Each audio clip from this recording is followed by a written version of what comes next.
Good morning, everyone. Welcome back to Morning Musings. My name is Don K. Preston. I am the president of Preterist Research Institute of Ardmore, Oklahoma. And I hope you had a fantastic weekend. I hope that your life is not too filled with fear and dread and paranoia over the coronavirus. We are currently involved in a study of the Olivet Discourse, but today and possibly tomorrow,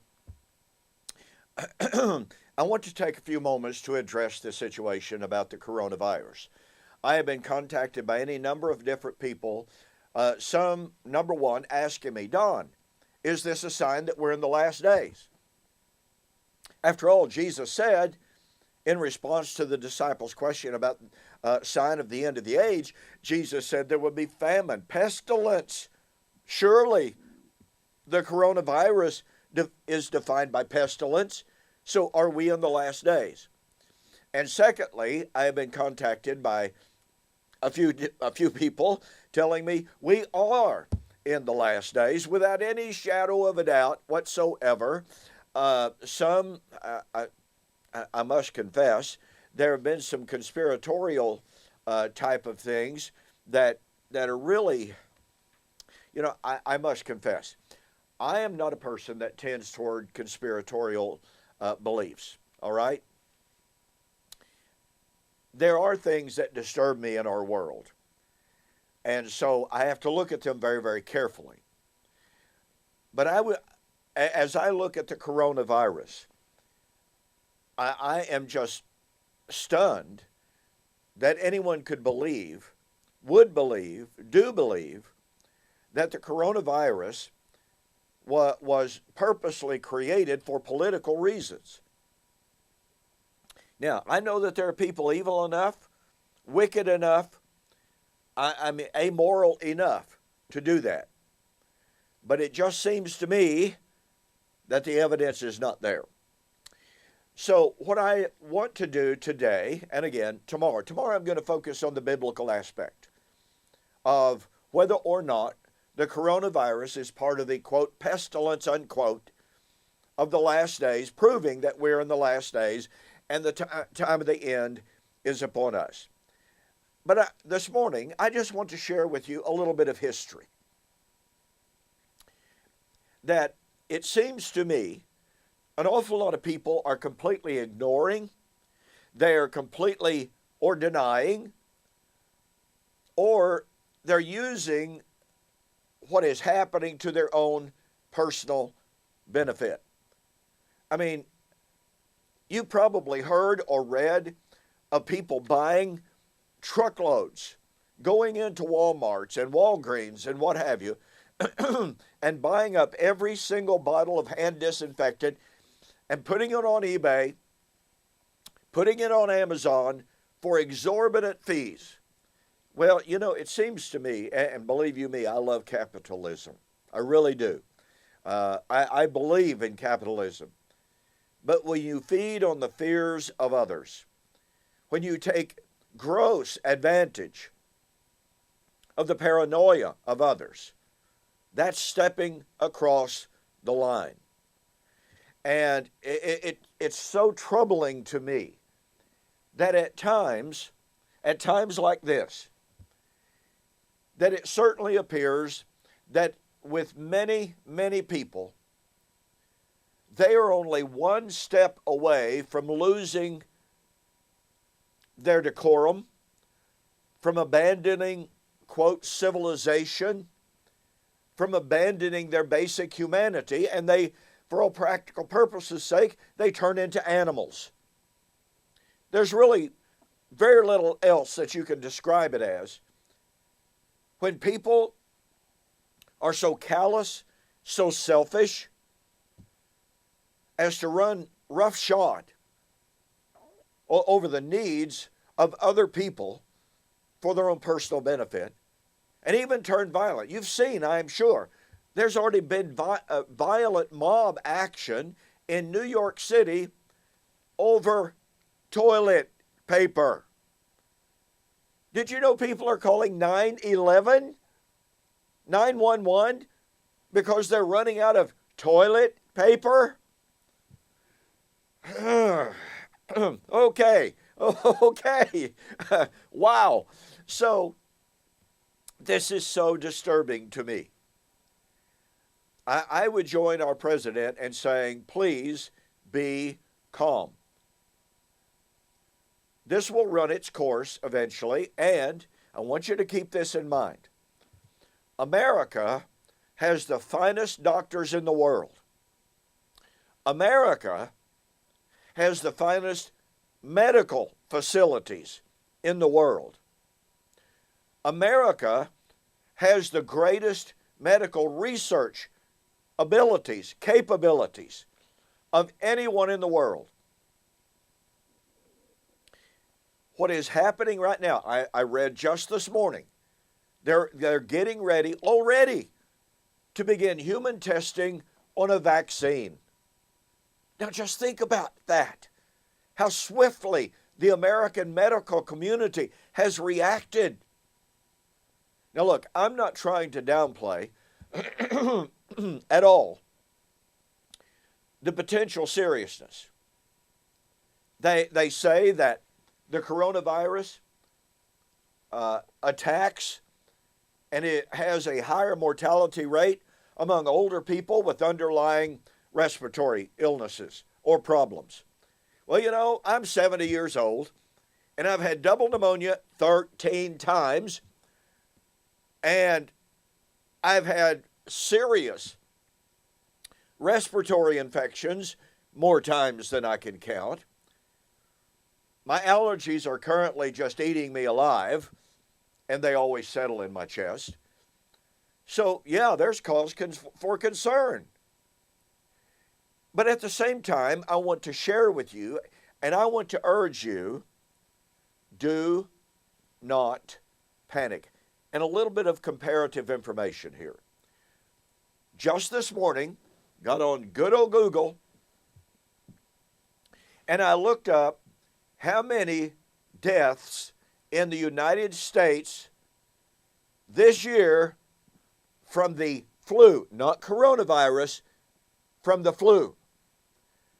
Do you realize that as of this morning, that report said there have been 22,000. I read a report just the other day, said 30,000 already in the U.S. in 2020. Now, how many deaths have there been in the United States from the coronavirus? Well, I have with me right here a rundown on the state-by-state infection numbers. Now, these are supposedly current as of this morning, all right? Washington, 37 deaths. Georgia, 1 death. New Jersey, 1 death. South Dakota, 1 death. And Kansas, 1 death. Now, I feel certain those numbers will go up, right? But when you compare it with the deaths from the flu, known confirmed deaths from the flu, 22,000 this year from the flu. Why is there no outright panic? Why are schools not closing? Why are sports events not closing? Why is everything not shutting down from the flu when 22,000 people have died from it this year? Why is it that we have so few deaths from corona, and yet the NBA has canceled, baseball has canceled, college basketball has canceled, all recruiting for college sports has been canceled, and on and on and on. The president is thinking about putting restrictions on domestic travel. Well, I'm supposed to go to New York in May. Looking rather dubious, I can say. Do you get the point I'm making here? When we look at the seriousness of flu and how many people have died versus the coronavirus, yes, it's serious. Yes, it's not to be ignored. Yes, we should take precautions. But comparatively speaking, why is there such panic over corona in contrast with the flu that we already know it's killing young and old? And yet there is a very, very high survival rate among those infected with corona. And yet people are inclined to say, well, look, we got to be living in the last days. We're seeing things today we've never seen before. I mean, the coronavirus, there's never been anything like it. Well, let's stop and let's pause. And let's look at history. Once again, good old Google helps us out on this. And so this morning, I got on and I looked up the worst plagues in history. You can do this. It's easy. And since you may be confined to your house, you've probably got time. I want to share with you the worst plagues in history based upon a Google search just this morning. Number one, in 165 AD, 2nd century, what they call the Antonine Plague, 5 million people died. In the 6th century, from 541 to 542 AD, what they called the Plague of Justinian. The Plague of Justinian was the bubonic plague. I always have trouble pronouncing that word. The bubonic plague, 25 million people died over a 1 to 2 year stretch. Folks, according to these statistics, 7 or 8 people, perhaps more now, have died from corona. Yet in the 6th century, 25 million people died. Then we have what was known as the Black Death, the Black Plague. In the 14th century, it is estimated that between 75 and 200 million people were killed by the Black Plague. It is estimated that half, are you catching the power of this? It is estimated that half the population of Europe died from the bubonic plague. And that was in the 14th century. Then we have what was called the third cholera pandemic of the 19th century. 1 million people died.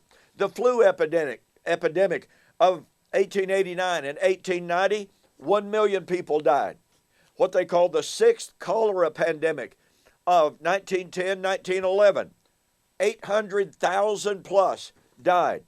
Then, and I remember my grandma and grandpa talking about this, the flu pandemic of 1918, between 20 and 50 million people died. How many? Between 20 and 50 million people.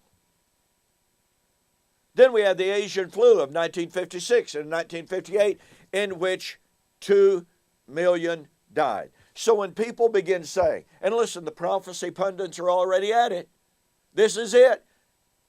We've never seen anything like this before. Well, I want to tell you, history says that is false. So I want to close this morning by reminding you of something I just said a moment ago. In America, we are blessed to have, and in the world today, we are blessed to have the best medical professionals, the best medical knowledge, the best medical research in the entire history of mankind. To think and to realize they're getting ready already to begin human testing on a vaccine is astounding. To think of the rapidity, the speed with which that has been developed. And once again, in America, we are absolutely blessed with the best doctors, the best hospitals, the best medical research, the best of everything. And the president has put into action some absolutely fantastic. Even the medical authorities are praising him for some of the actions, many of the actions that he has taken. He has consulted with the very best of medical authorities and is following their advice with wisdom. And so, folks, I want to urge you, all right? I want to urge you, do not panic. Take necessary, careful precautions. Follow the advice of the medical authorities. But don't panic. Don't become inhuman. Don't call 911 because you're out of toilet paper. Don't get in a fight trying to buy toilet paper. Let not your heart be troubled. This will pass. Our medical authorities will find help. There will be a tomorrow. Thank you for joining me for this morning's Morning Musings. On tomorrow's Morning Musings, I'm going to look at Jesus' prediction about the last days and pestilence, and to see if we are or could be living in the time that he foretold, to see if the coronavirus is a sign of the end.